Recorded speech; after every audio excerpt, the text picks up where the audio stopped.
मैं इस अवसर पर आपको उत्साहित करने के लिए और इस क्षेत्र में कार्य करने के लिए और किस तरह से आगे बढ़ने में जो तमाम बाधाएं आती हैं उससे भयभीत न होकर के आगे बढ़े, मैं अपनी एक कविता की 2 पंक्ति आपको बता रहा हूं कि सोचिए कि हमको क्यों प्रयास करना है कि जो जड़ है वो मिट जाते हैं, जीवंत सदा सुख पाते हैं, बड़ विपत्तियों पर छा जीवन का वर्म बताते हैं, विपदाओं को गले लगाते हैं, विघ्नों में राह बनाते हैं, संघर्षशील हो सदा सदा यश वैभव कोटि पाते हैं।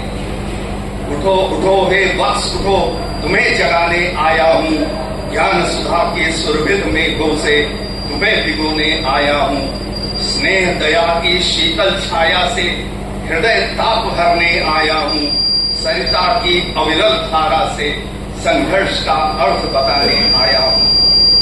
मैं आपको आह्वान भी कर रहा हूँ, इस छोटी सी कुछ पंक्तियां हैं एक मेरे लिखे हुए कविता की रचना की, और इसी अवसर पर आप देखिए कि अपने जो मूर्धन्य विद्वान हुए हैं, यदि इसमें आप नाम लीजिए तो रामधारी सिंह दिनकर, ये सब फिलोसफर थे, दार्शनिक थे, जिन्होंने समाज के सबसे निचले तत्वों को भी नई दिशा दी और उनकी दशा में बदलाव किया।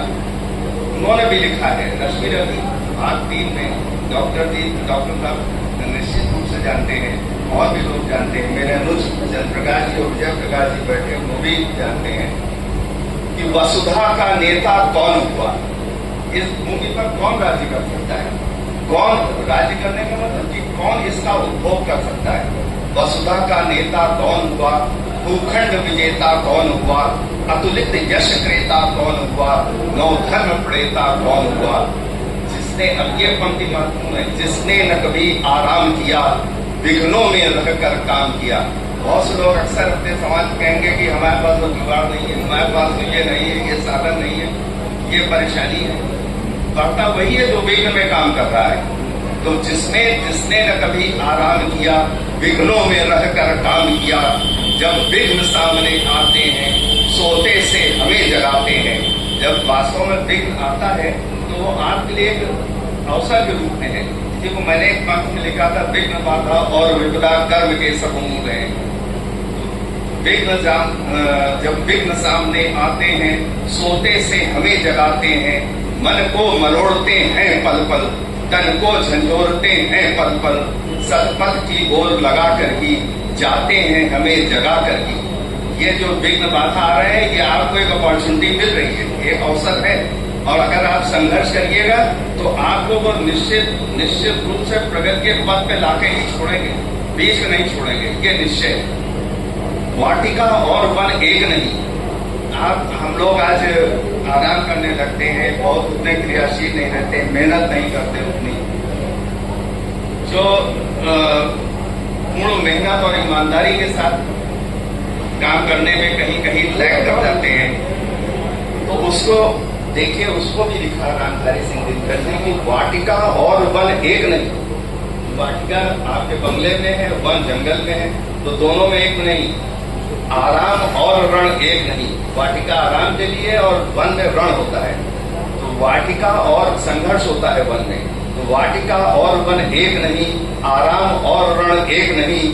वर्षा अंधड़ आतप अखंड, पौरुष के हैं साधन प्रचंड। ये जितनी विघ्न बाधा और परेशानियां हैं उसी को कहा गया है सांकेतिक रूप में, वर्षा अंधड़ आतप अखंड, पौरुष के हैं साधन प्रचंड। वास्तव में पुरुषार्थ के लिए आपको प्रेरित कर रहे हैं।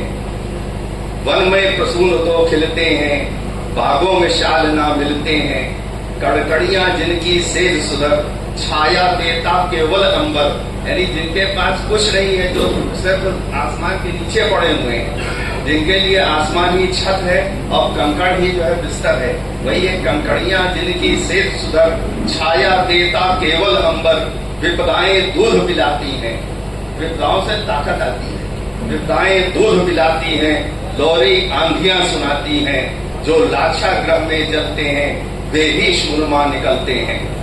बड़ विपत्तियों पर छाजा, ये उनका आह्वान है, बड़ विपत्तियों पर छाजा, मेरे किशोर मेरे ताजा, जीवन का रस छन जाने दो, तन को पत्थर बन जाने दो, तू स्वयं तेज भयकारी है, क्या कर सकती चिंगारी है।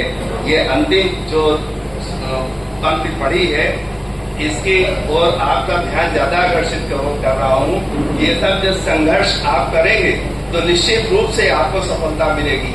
और फिर उन्होंने फिर लिखा है, पीसा जाता जब इच्छुदंड, बहती रस की धारा अखंड, मेहंदी सरती है जब प्रहार, बनती लल्लाओं का श्रृंगार।